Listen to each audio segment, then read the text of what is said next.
Hello everyone, my name is Asta, and welcome to the end.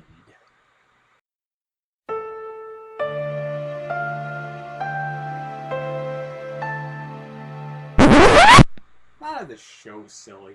I'm not ready to end it all just yet. Rather, I'm talking about the end of the Matrix trilogy in its original form. Excuse me.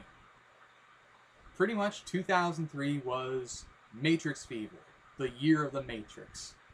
And this whole event is the Summer Matrix, Matrix Summer, whatever the hell you want to call it. It's pretty much me talking about the Matrix and its successors. Well, it's the two primary successors. Someday I'll cover the Animatrix and the Radiant Resurrections. I'll cover those soon, maybe in the future, but right now I'm focusing on the primary original three. So, with this in mind, May saw the release of The Matrix Reloaded, followed by the Animatrix in between that time frame, which was direct-to-video, or you probably saw it on Adult Swim, as most people probably did. And then, in November, we had the end. And that is with the one and only The Matrix Revolutions. The third and final, at the time, installment of the Matrix trilogy. And so, with this in mind, it is time for us to discuss the end. But first I show you this clip. Once upon a time, there was a magical place where it never rained. The end. I don't get it. Yeah, Holes is a great movie. If you haven't seen it, go check it out. And so with this in mind, it is time to start the revolution as we jack back in one last time.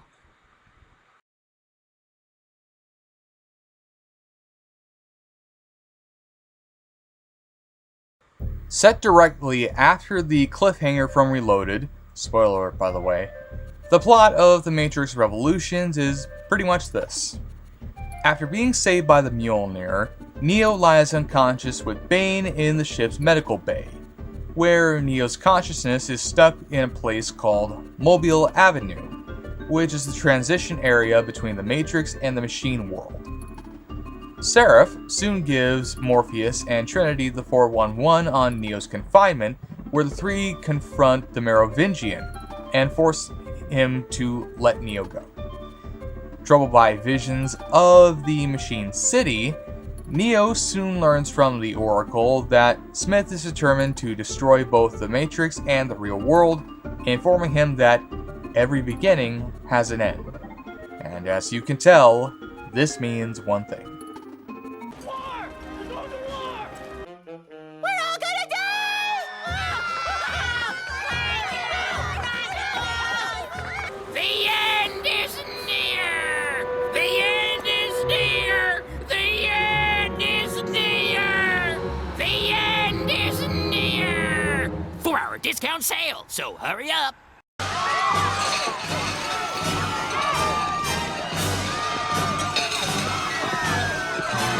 It's a cookbook! It's a cookbook! So with this in mind, it's up to Neo and his allies to find a way to end the war between humanity and the machines permanently, all while fighting with Smith, Dario, the Joker, the Green Goblin, Ernst Stavro Blofeld, Mullah Ram, Dark Helmet, Lord Dominator, Gruntilda, a sock puppet, the Dolly Popka wearing a blonde pixie wig, a jar of piss from the late Scott Weiland, and a tree played by David Allen Greer. Okay, I made those odds up. But you get my point. It's the fight for freedom, the fight against the system, the revolution. That's what this is, the final showdown.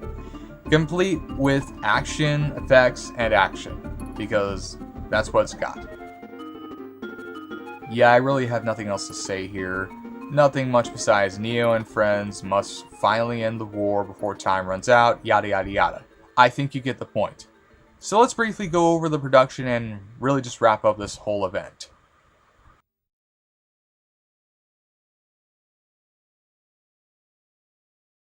I won't go too in-depth with the production of this film, so I'll just give some facts while trying not to keep you here for longer than necessary.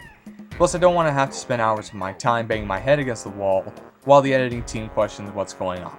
So if there's any little tidbits or pieces of information that are missing here, we apologize in advance. Besides, that's what the bonus features on the DVD and Blu-ray are for.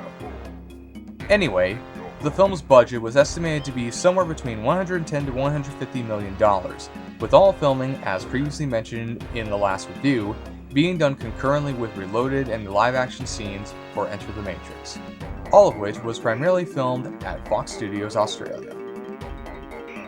Excuse me. The subway scenes were filmed at the decommissioned tunnels of St. James Railway Station, and the ending scene with the Oracle and the Architect was filmed in the Royal Botanic Garden, home of the Flying Foxes. And no, that does not mean a bunch of foxy chicks with wings. I wish that was the case. Carrie-Anne Moss also broke her ankle during the filming in Australia, because as we have seen, bad things happen to her constantly, and given the events of Revolutions, it only gets worse. Moving to the music, once again Don Davis is doing the score. Juno Reactor works as a collaborator in some cases, and amazingly, very few source tracks were used in the film, with only one external track being used, which was provided by Tom Tykwer under Pale 3, a group that consisted of him, Johnny Colmec, and Reinhold Hale.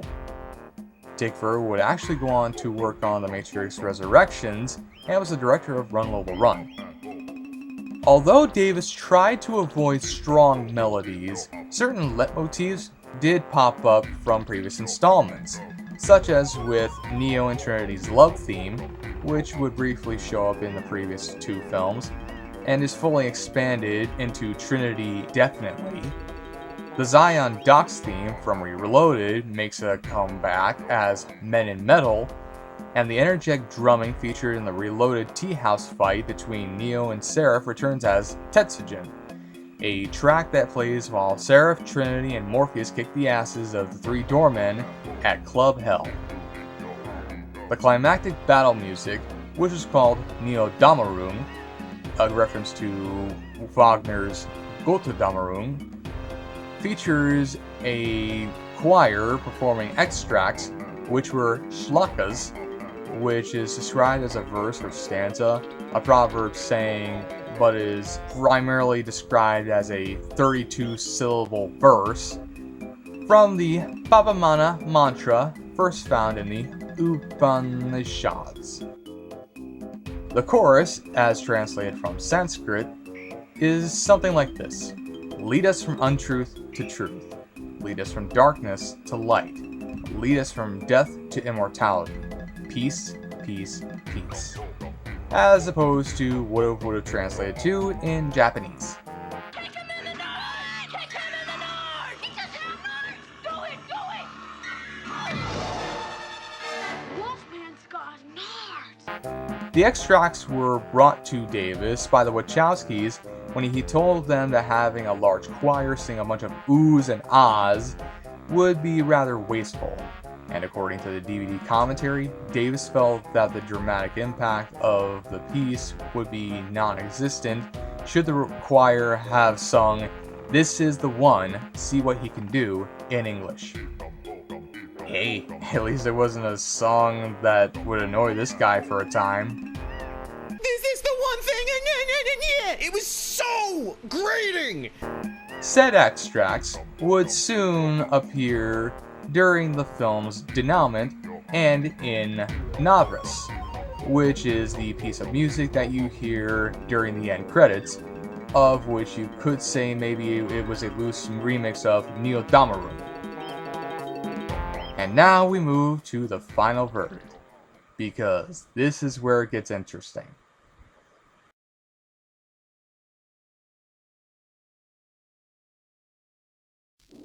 Well, folks, I'm not going to sugarcoat this, so instead I'm going to offer you a choice. You take the blue pill, the story ends, you wake up in your bed and believe whatever you want to believe.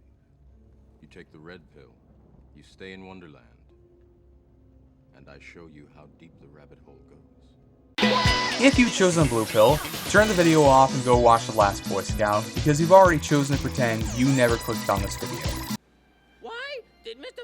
Milo cross the road? I don't know why. Because his dick was stuck in a chicken. For everyone else, let's get down to the nitty-gritty of it all. The Matrix Revolutions is a film that disappointed people, critics, fans, etc., and is considered the least liked, if not outright worst film of the bunch. So much so, I even alluded to that in my review for a better trilogy conclusion, Star Wars Episode 3, Revenge of the Sith. Its existence has continued to haunt people since 2003, and up to that point, I wasn't sure how I would fare seeing the film. But we already got the DVD box set, so we might as well watch it and get it over with. So, the $1,000,000 question is, what do I think of The Matrix Revolutions? Is it bad, or is it a hidden gem? That's a laugh. Hardy har har. Well, I'm gonna say this. As a Matrix sequel, as a climactic installment of the Matrix trilogy, and as the follow-up to Reloaded from earlier that year, it's a disappointment, and there's no getting around it. But as a film, it's alright. It's far from terrible, but it definitely isn't the greatest film ever. Hell, there are films that are far goofier than this that I've probably seen, and those probably might be the greatest thing I've ever witnessed. Let's start with qualm number 1, the emphasis on action and visuals over everything else in the film. Basically the same problem that Reloaded had as well.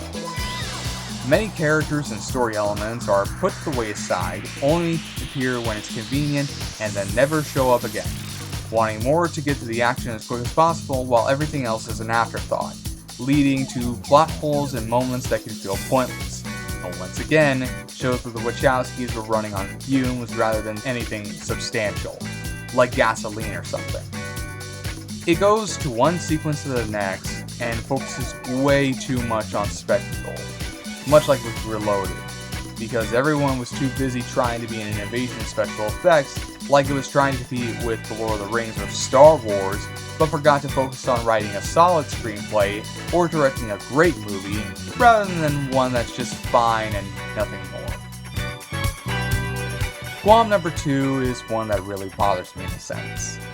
All the philosophy elements are completely gone here, and this really sucks about the film. Whereas Reloaded kept the philosophical ideas and was somewhat interesting, if a little underutilized because of the desire to produce more extensive action scenes and visuals, Revolutions forgoes them entirely, and what we're left with is essentially a dumbed-down Matrix that's all action and nothing else. This is a real blow to the film, because the Matrix introduced these ideas of choice and reality. The idea that we could live in a simulation and that we have the choice to accept the reality we live in or reject it in favor of a truth we may seek. A deeper meaning to our existence that we have the right to choose our destiny, whatever it may be. The Matrix had elements of believing and spiritualism and what it means to exist in the world. And The Matrix Reloaded had a rather cool idea of fate versus free will, which is something I've always been fascinated by in fiction, such as how our choices can affect what can happen and whether something is set in stone or if we can change it. Stuff that made those films great in both those regards, something that in The Matrix Revolutions is non-existent here. This is my biggest problem with the film, especially since I like to examine certain films that have these deeper ideas amidst other things. And to see that Revolutions ditched these when the previous films had them is just disappointing. And then there's qualm number 3. And this one isn't the worst, but it warrants saying. The ending is a letdown. For those who are unaware, I'm just gonna say it, so if you haven't turned off the video after taking the blue pill, spoiler alert. Otherwise, here's how it goes. Basically, it boils down to this. Neo and Smith, who by this point has turned the Matrix into his own personal paradise of him, duke it out, for which a Smith that has absorbed the Oracle's powers says he has seen his supposed victory. Smith relays the same thing that the Oracle told Neo, which is that every beginning has an end. Neo seemingly concedes, Smith assimilates him, the machines that jack Neo into the Matrix send a burst of energy into his body, the Neo-Smith clone explodes along with the Smiths, Neo dies while the Oracle and all those who were assimilated are restored, the Sentinels back the hell away from Zion as everyone celebrates, the machines carry Neo's body away, not unlike the Penguin at the end of Batman Returns. The Matrix is rebooted, the Architect and the Oracle meet up in a park where he chastised her for playing a dangerous game, which now makes me want to watch War Games because that movie is awesome. They both agree that the peace achieved between humans and machines will last for a good while, and that anyone who wishes to leave the Matrix is free to do so. Sati, a character Neo meets in the train station, asks the Oracle if they'll ever see Neo again, for which she claims they just might. Seraph asks the Oracle if all this was foretold, for which she claims she didn't know but that she believed. The end. That's pretty much it. On one hand, it's a lackluster conclusion due to how it employs a literal Deus Ex Machina without doing much besides it being there in case of an emergency, and how it all boils down to allowing Neo to sacrifice himself just to defeat Smith and save humanity. That's it. Which also proves my theory that the Wachowskis had no clue what to do next, because in The Matrix Path of Neo, the 2005 video game that retells the story of the original 3 films, it has you fight a giant Agent Smith at the end, proving that they probably didn't do the best job with Revolutions, so they switched out the original ending for something completely different.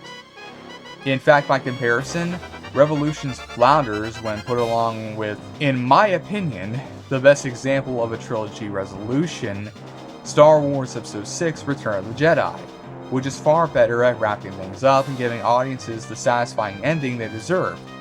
From the epic confrontation with the Emperor, Vader's redemption, the epic battle with the second Death Star, it's all a matter of awesomeness. Plus, Han and Leia end up together, and at least until Force Awakens, the galaxy is pretty much saved, ending it all on a truly high note compared to Revolution's note of mediocre. In fact, if I compare this to other trilogy resolutions, like The Lord of the Rings, The Return of the King, Back to the Future Part 3, or even other Star Wars films like Revenge of the Sith or The Rise of Skywalker, Revolutions is just lame, and it ends as disappointingly as it began. On the other hand, it at least tries to conclude the story of the first film. It does attempt to resolve all plot points in the trilogy and bring it to some form of ending. It is an ending and doesn't just end without any proper setup or lack of an idea of how to at least get somewhere. It doesn't feel incomplete and is an ending for what it's worth, even if it's about as satisfying as going to the DMV. By comparison, there's an anime OVA called Choshin Hime Dangaiser 3, which I watched with some guys a while back, and that one has no ending at all. Seriously, just as you think the big threat was defeated, another threat just pops up out of nowhere, and it just ends. No proper resolution, no conclusion, it's just over, and that's it. As a result, I've been wanting to find answers to what happened to this series because I want to know what happened, because that ending sucks. And I want to know why it ended the way it did. Whether it be the writer stopped caring, they ran out of money, or they couldn't just think of anything better. That ending feels unfinished. like there was supposed to be more to it, but nothing came of it beyond that, and as a result, we have the worst ending ever made. So in that regard, The Matrix Revolutions is one step up over that, even if it is a disappointment when compared to everything I have or could compare it to. But even with these issues, there are still some good things about the film. For example, the action scenes aren't too bad, as the fights are still well choreographed and are somewhat plentiful. Even the initial start of Neo's fight with Smith is actually pretty cool. My favorite scene has to go to the mech battle in Zion, as it's a cool sequence showcasing amazing special effects and miniature work, with just the production design shining through in this sequence as the residents of Zion make one final stand against the machine menace. It also is very well shot. Once again, Bill Pope does his thing and does it well. Looking as stylish and dynamic as ever, from the fight scenes to even just a shot of Trinity looking at the sunset while she and Neo attempt to reach the Machine City. The special effects are also pretty good, as while some CGI does resemble a Dreamcast game, some also looks pretty great. Plus there's great practical effects and pyrotechnics on display as well. All of it helps to create some very nice spectacle, which yes, I did complain about it taking center stage over everything else, but I mean, it still looks cool, can't deny that. Performances are still top notch. Keanu Reeves is still great as Neo, Carrie-Anne Moss is still great as Trinity, shame about what happens to her in this one. Lawrence Fishburne is still awesome as Morpheus. I still enjoy Hugo Weaving as Smith, even if his dialogue can seem silly, while providing him with this great moment.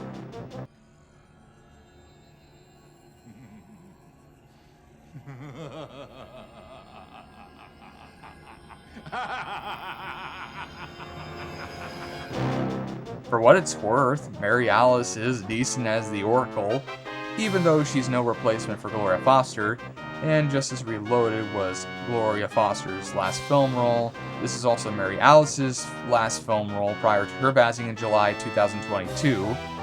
Jada Pinkett Smith is still charismatic as Niobe. For as brief as their appearances in the film are, Wendell Wilson is still great as the Merovingian, and Monica Bellucci is still sexy as Persephone. Helmut Bakaitis is still entertaining as the Architect. Harold Perrineau is still charming as Link. Same goes for everyone else who reprises their role here, including Nona Gay as Z, Colin Chow as Seraph, Gina Torres as Cass, Ian Bliss as Bane, Harry Lennox as Commander Locke, Nathaniel Lees as Captain Mifune, Clayton Watson as Kid, the great Anthony Zerbe as Counselor Amon, Cornel West as Counselor West, Anthony Wong as Ghost, and Genevieve O'Reilly as Officer Wirtz, plus an entertaining performance from Bruce Spence as the Train Man, who played the Gyro Captain in Mad Max 2, The Road Warrior, and Jebediah the Pilot in Beyond Thunderdome, Gaji in Ace Ventura When Nature Calls, Mr. Wall in Dark City, Chum in Finding Nemo, the Mouth of Sauron in the extended version of The Lord of the Rings The Return of the King, Cookson in Peter Pan 03, and Tion Medin in Star Wars Episode 3 Revenge of the Sith. And keep on the lookout for Kevin Michael Richardson, who voices the Deus Ex Machina. And to top it all off, the music is awesome, which is to be expected by now because Don Davis produces an excellent film score here. While sadly there are no tracks from popular artists, so no sign of Rage Against the Machine's Killing in the Name, Rob Zombie's Super Beast, or Marilyn Manson's Tourniquet here, Davis's score, which once again includes Juno Reactor as a collaborator, is still as excellent as ever, fitting every scene in the film and enhancing the action in all cases, along with driving home the more quieter moments.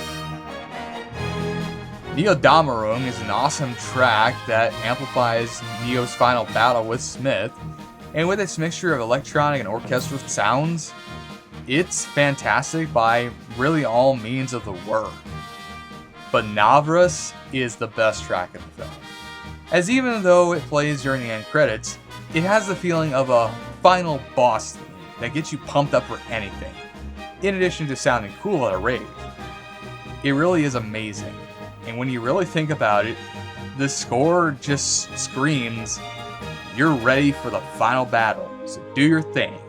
Proving that if there's one thing that the Matrix sequels get consistently right, it's the music, because it is killer here. Overall, that part works, plain and simple. But with that being said, The Matrix Revolutions is alright. It's a disappointment for sure, especially as the conclusion to the original trilogy, but given what's waiting for me on the horizon, I'll take this any day over ice puns and bat nipples, even if the ending is a letdown.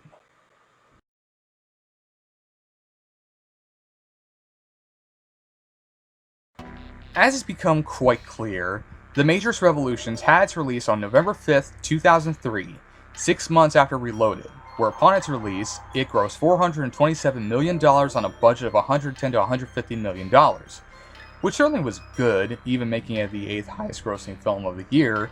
Compared to Reloaded, which was the 3rd highest grossing film in 2003, it's kind of disappointing. The movie also gained mixed reviews from critics, with a lot of them calling it anticlimactic and criticizing the loss of philosophical elements present in its predecessors.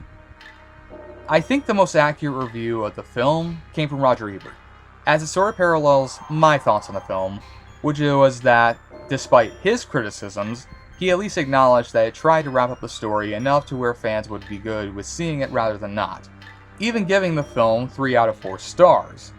Which I don't rank stuff, but that is pretty much on point with my feelings toward Revolutions.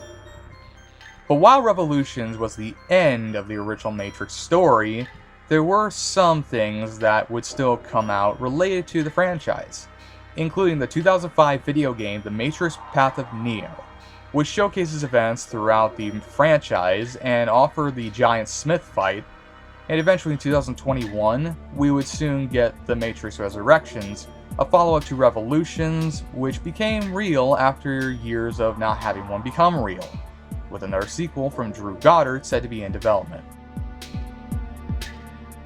As a whole, the Matrix franchise was a juggernaut in terms of the whole shoot guys in slow motion and wear trench coats and sunglasses craze, spawning imitators and the like, and also made Keanu Reeves, already an action hero with films like Point Break and Speed, one of the biggest action stars that money can buy, which a decade later would be proven to once again be guaranteed, with the greatest comeback following years of limited commercial success with the John Wick franchise, which would be directed by his stunt double, Chad Stahelski. But while Reeves would have plenty of successes after The Matrix, before John Wick, and after John Wick, the Wachowskis weren't so lucky, as their careers kind of dropped off after the Matrix trilogy was done. Following the critical success of the first film and the financial success of the whole trilogy, they had a hard time trying to recapture that magic. While there was V for Vendetta in 2005, which they wrote and produced and was a critical and financial success, anything they made after that was not so much a success like that. Anything they directed was poised to disappoint, including their 2008 adaptation of Speed Racer, which despite gaining a cult following and reappraisal in later years, was a critical and financial flop. Their 2012 film, Cloud Atlas, polarized audiences and was not a commercial hit either. And their 2015 passion project, Jupiter Ascending, was a disaster on so many levels. And as a result, the sisters, who had transitioned from being men long ago, focused on other things, with Sense8 becoming the first project that Lana, formerly Larry, had done without Lily, formerly Andy. Lily would do episodes of Showtime's Work in Progress, and Lana would direct The Matrix Resurrections all by herself, which although got a better reception than Revolutions, underperformed at the box office. So as my homeboy Keanu continued to prove to be a successful star, the Wachowskis sadly ended up like Michael Cimino, as they had some success but later saw a failure and never quite recovered from that. As Cimino had done writing for films like Silent Running and Magnum Force, before directing Thunderbolt and Lightfoot and the Best Picture winner The Deer Hunter, and then hitting an iceberg with Heaven's Gate, which, although would have some reappraisal later on, was a monumental disaster the likes no one saw coming, nearly bankrupting United Artists, and along with films like Sorcerer, Cruising, They All Laughed, and One from the Heart, led to the destruction of the new Hollywood movement, and with it, Michael Cimino's career never recovered, with all his projects afterward receiving little to no success, and pretty much anything he tried never even got made. He later died on July 2nd, 2016, at the age of 77. That's pretty much the Wachowskis for you. They had success with Bound, hit the jackpot with The Matrix, continued to take in audiences with his follow-ups, and since then have not recaptured that success. Very sad, but in Hollywood, that's sometimes how the cookie crumbles. For those like Steven Spielberg, who will always have a success around the corner, everyone else is doomed to never have as many. And the Wachowskis are just one of many examples. And that's the film for you. The Matrix Revolutions isn't a bad film by any stretch of the imagination. There are some good things about it. There's some good action scenes, there's some decent visual effects, there's a great musical score, there's good performances, it's well shot. And for what it's worth, the ending does try to resolve the plot of this whole trilogy, but it definitely isn't this. Hey, everybody! We're all gonna get laid! Now, if it ended that way, then it'd be amazing. But as it stands, The Matrix Revolutions is the weakest film of the bunch. It ain't the worst film I've ever seen, but it's definitely not up to the tier of even Reloaded. It's definitely not up to the tier of the first film, because the first film is amazing. So yeah, it's a film I really can only recommend to those who just want to see it and just get it over with. Otherwise, you could just probably pass it over. But for those who are curious, like I said, it's available on DVD here as a part of this lovely little box set. I love this thing so much. I just want to hold you all night long. I love you, baby. I love you. I love you. I love you. I look ridiculous doing that. Anyway, it's on DVD. It's on Blu-ray. If you want to check it out, feel free. If you don't, that's fine. So yeah, that's Revolutions for you. And it's kind of sad that the Wachowskis really haven't had that big success yet. Here's hoping that maybe sometime this decade, both Lana and Lily can come together, and who knows, maybe they'll finally have that career comeback that they've been waiting for. Maybe they'll have that Uncut Gems, that Sunset Boulevard, that that Split, that thing that brings them back, instead of just stuff that is there and it's alright for what it's worth, but it's not great. Yeah. And so with this concludes my review for The Matrix Revolutions. I hope you enjoyed it, found it entertaining and educational, and made you want to seek out this film, or not. And I hope you enjoyed this coverage of really the entire original Matrix trilogy, because these are some fun films to cover, and it really is a cool experience checking these all out. And reviewing them all for you all is really cool, and I really do enjoy this. And what I'm going to do for the next summer event, I don't know if I'll ever top this one, but hey, for what it's worth, I certainly enjoyed my time doing this one. And so, with this, I will catch you later. I'll see you later.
is